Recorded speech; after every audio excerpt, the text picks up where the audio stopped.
Everybody? Well, first off, I wanted to thank you all for coming.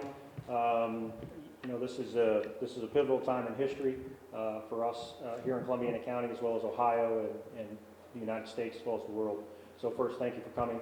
I wanted to make sure everybody has a copy of the statement that has our attendees, the spellings of their names, their positions. We're very fortunate today to have a lot of our county resources here, both public and private. And as Health Commissioner Wes Vins, I will be discussing the COVID-19 situation today. But I wanted to take a moment and introduce some of our speakers today. I have epidemiologist and nurse practitioner Jamie Ellens from our office at the Columbiana County Health District, Dr. Gretchen Nickel from East Liverpool City Hospital. I have State Representative Tim Ginter with us as well. County Commissioners Tim Waggle, Jim Hopple, and Mike Halleck, which are with us today. We also have other various hospital systems, Salem Regional Medical Center, our Mental Health and Recovery Services Board, our Emergency Management Agency, our Prosecutor's Office, and additional staff from my office, as well as East Liverpool City Hospital. So first, thank you for coming. We will go through our presentations and then give you the opportunity at the conclusion to ask some questions. We do have a a conference call with the Ohio Department of Health today at 5 o'clock. So this is unfortunately a limited time span, but hopefully we can get you the information that you need, as well as that which is important to communicate to the public. So with that, I'd like to say that the President has been bold, the Governor has been decisive, and our team has been dedicated to addressing the spread of COVID-19. I am pleased to announce that at this time in Columbiana County, we do not have a COVID-19 case. It would not come as a surprise if in the next few hours, days, or weeks that we did have a case, since community spread in Ohio has been established, where Ohio has reported more than 36 cases, and more are to be expected.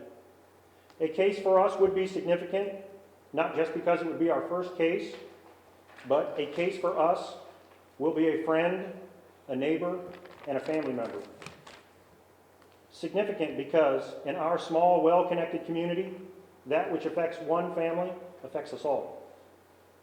As of this morning, we had about 10 residents who had been tested, and we are awaiting lab results. We continue to monitor these potential cases, their close contacts, in addition to those currently being tested by our hospital partners, as well as those who have traveled or voluntarily chose to self-isolate for 14 days. I can tell you now that Columbiana County residents are doing the right thing by self-isolating, working hard on the front lines, and others who are helping to keep us safe and informed. So, thank you to everyone for what you are doing to help respond to this virus. Over the past weeks, we have been preparing by providing regular updates about the spread of the virus to our hospitals and doctors, as well as our community partners, schools, and the public.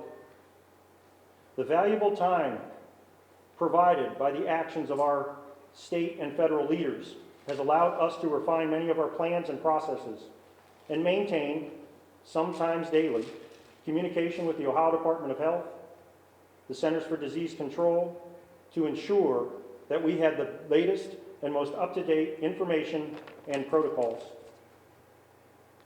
In the last few days, we have suspended normal operations at the Health District, except for essential services, to redeploy agency staff to assist with the COVID-19 response. We have also partnered with schools to utilize school nurses to meet our growing needs, in addition to reaching out to the private sector to contract for even more medical staff support. Our dedicated staff that routinely investigate communicable diseases have been working closely with our hospitals and patients to minimize the spread of COVID-19 to our community. And to provide more details and information about our potential cases, our investigating efforts, I will turn it over to our agency nurse practitioner and epidemiologist, Jamie Ellens. Jamie?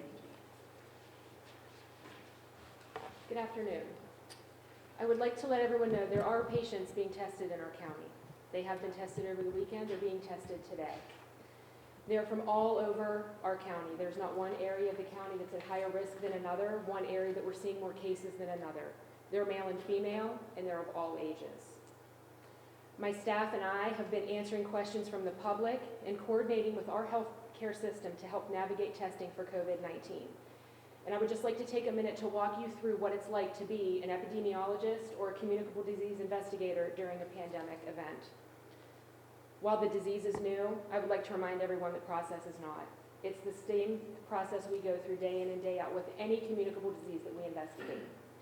We start out by determining that we do have a positive case, so we have a lab confirmation. We know we have a person. We then contact that patient if they're in home isolation. If the patient is hospitalized, we contact that patient's family. And our primary goal is to make sure that we have the right people in isolation. Because when you're doing disease investigation, you have to have the right protocol so that you're keeping the community safe. And the only thing that we have with this disease is isolation. We don't have a vaccine, we don't have a pill. So we contact all of those people to determine if any of these contacts are symptomatic, and then the ripple effect starts. So you have your sick person with your contacts, if any of those are sick, their contacts, etc. As you can see, this becomes a very lengthy process, and we have assigned our team to be in daily contact with these families. The goal of our work from a medical public health standpoint is to stop the spread of disease. And as you have seen in the few short days and weeks that this has been going on, the role of public health has changed from being kind of on the front lines, as in we're kind of deciding who's testing, we're deciding if the person should be tested or not. That role has now shifted. And so we're taking a step back into our lane of community containment and of stopping the spread of disease. And we're handing that role off to our healthcare partners at the hospital who are assessing, diagnosing, and treating these people. And with that, I'd like to introduce to you Dr. Gretchen Nickel from the East Liverpool Community Hospital. Thank you. So I'm the Chief Medical Officer at East Liverpool City Hospital. I'm also a practicing physician there. I work as a hospitalist taking care of patients who have been admitted there. East Liverpool has been doing our very best to prepare for this pandemic. We have provided or followed the CDC checklist preparedness process starting last week. And through that process, we feel we are as prepared as we possibly could be for this situation. It's a new situation, obviously, so we can't say with 100% certainty what we need, so we've accepted that we have to be flexible, and our plans are changing on an hourly by hour basis, truthfully. We've developed guidelines of who should be tested based on recommendations from our local and our state health department, as well as the CDC, and in close consultation with our infectious disease specialist at the hospital. We have created just today a designated testing site within the hospital that has its own entranceway and exitway. And we've communicated this to our primary care colleagues in the community so that they can relay this information to their patients as well.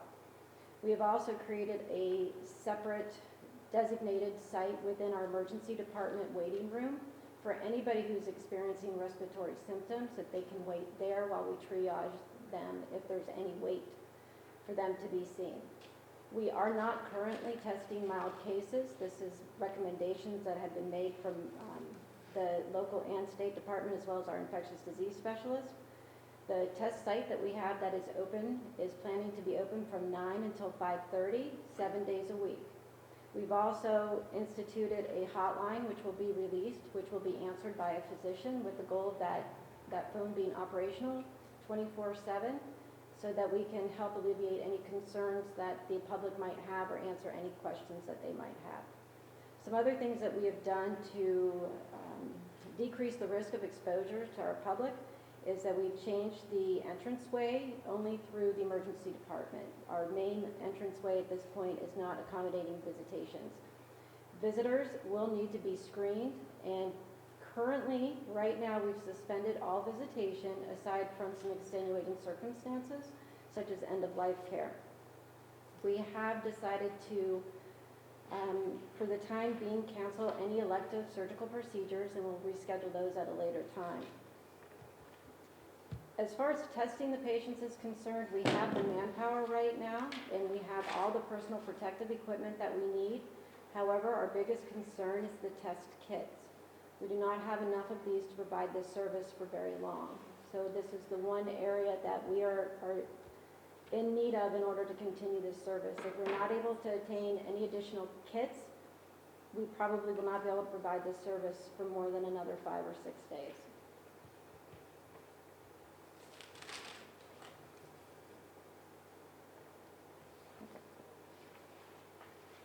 Thank you, Dr. Mickle. We'll have Representative Ginter.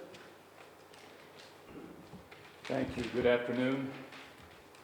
I know that the purpose of this particular press conference is not only to provide accurate information, but also perhaps to help alleviate any concerns that might be experienced by those individuals who live in Columbiana County and in the region, and to let folks know that there has been tremendous cooperation between all levels of government and the Department of Health here in the county and the State Department of Health. And so it is a privilege to be working with these folks. I want to commend our local Department of Health and the County Department of Health, and of course our local health officials. I would like to touch base with just a little bit of information regarding the state level, and there's much of this information will already be available. We know that folks are watching their televisions, and the governor just recently completed a press conference, an extensive press conference. So we know that some of this information may be redundant, but I would like to touch upon some of it, just in case individuals would have some lack of information in a certain area. First of all, what is Ohio doing? First of all, that we have set up a website. Many of your readers and those who are watching may be aware of this, but the Ohio Department of Health has set up a website, and it's coronavirus, just as the coronavirus is spelled, .ohio.gov. And it's a one-stop information center for those who may be seeking more information, and it is up to date, it's real time, and so it will be helpful to the individuals who are seeking information on the state level. There's also a call center that has been established, and that call center is 833-427-5634. That's 833-427-5634. Now, as many of you know, if not all of you, Governor DeWine has been very proactive, and I want to commend him and, of course, our State Department of Health and Dr. Acton for the steps that they have taken, and they are keeping their finger literally on the pulse moment by moment, and information has been fed to legislators and to those on the state level and the county levels. I receive several updates every day. And so to assure the citizens of Ohio and those who would be listening to this broadcast or reading perhaps the articles, we want you to know that they are literally keeping us informed almost minute by minute as things develop. And so keep your ears open. There will be more information coming. But as you know, Governor DeWine has taken steps to slow the rapid spread of the virus, including closing schools. That's old news by now. And currently it is through April 3rd. However, he has cautioned that this could last longer. Yesterday, Governor DeWine announced that the Ohio Department of Health has issued a director's order that will close all Ohio bars and restaurants to in-house patrons, and that was effective as of 9 p.m. last night, March 15th, 2020. Restaurants with takeout and delivery options will still be able to operate those services, even as their dining rooms are temporarily closed. By the way, to support bars and restaurants during this time, the Ohio Department of Commerce will immediately begin offering a one-time liquor buyback option, and that will help those establishments that stocked up on liquor ahead of the St. Patrick's Day holiday. On Saturday, Governor DeWine asked all healthcare providers and others that use personal protective equipment, PPEs, to conserve their supplies, specifically requesting that dentists and veterinarians postpone elective surgeries, which we just heard our doctor mention that East Liverpool is postponing elective surgeries. And then to ensure that school children who rely on meals provided by their school are fed, the U.S. Department of Agriculture, at the request of Governor DeWine administration, approved waiver requests to continue school breakfast and lunch programs during school closures. Schools can provide every child under the age of 18 with grab-and-go meals. Now, if we could talk just a few moments about unemployment and some of the financial considerations. I've received many requests in my office as to what's going to be done to help recompense those businesses and especially individuals who are without work or have had to call off work because of COVID-19. So we're broadening current state policy to clarify that individuals are quarantined by a health professional or by their employer are considered to be unemployed and will not be subject to requirements to actively seek work during the period of emergency. This also applies to companies that determine it is necessary to temporarily shut down operations due to the current emergency. Ohio currently has a 1-week waiting period, as many of you know, before an individual can receive unemployment benefits. But in order to expedite the payments to impacted Ohioans, we are waiving the waiting week so that workers eligible for unemployment benefits will receive them for the first week of unemployment. And because we do not want to penalize individual employers for the impact of this outbreak by increasing future taxes, the cost of these additional benefits will be mutualized. The last couple of updates, and I'm sure that many of you saw this, but the Secretary of State at the governor's request, and the governor of course has communicated that changing the date of voting is outside of his authority. That really lies within the authority of the legislature and the courts. And he would like to postpone this date, and he would like to extend it. And so therefore, former Senator LaRose and Secretary of State LaRose is submitting recommendations to the judges in Ohio that there will be no in-person voting tomorrow. And I have confirmed that just by phone a few moments ago. There will be no in-person voting tomorrow, and they're recommending to the courts that it will be delayed until June 2nd. And so those who have grave concerns about getting out and voting, it seemed to be a little bit contradictory to encourage individuals to stay in, especially if you're 65 years of age and older, and then encouraging individuals to get out and vote. We do anticipate that there will be more information coming on this, but that was just of a few minutes ago. And then finally, concerning PPEs, or personal protective equipment, I did receive a request from our Commissioner, Wes Binns, that there was a need of PPEs, particularly here in Columbiana County. I'm sure that's not just us alone, but I'm sure that's statewide. And we were able to get a hold of the Ohio Department of Health yesterday, and they've reached out and already contacted our commissioner, and they are in process of making sure that those supplies get to Columbiana County. And again, I'm sure that we're not alone in that situation. But we have just recently heard from the governor's office that they're encouraging individuals who might have PPEs. If you have rubber gloves, or if you have masks in your possession, they are encouraging you to give those or donate those if you have excess to your local EMAs. And that will help to get us through perhaps this situation that we find ourselves in. So with that, I will turn it back over to, I guess I'm going to turn it over to Commissioner Tim Weigel. Thank you. Good afternoon. First, I'd like to start by thanking our health department, Commissioner Wes Binns and his staff, our elected public officials, and all our government services folks for all the work that they've already put into this, and probably all the work they're going to have to put into it in the future. As you heard our health commissioner say, we have no positive results yet on any of this disease. However, we are going to be proactive, and we are going to partially activate our emergency operations center here at the EMA. And if I could ask our EMA Director, Peggy Clark, to just define a partial operation.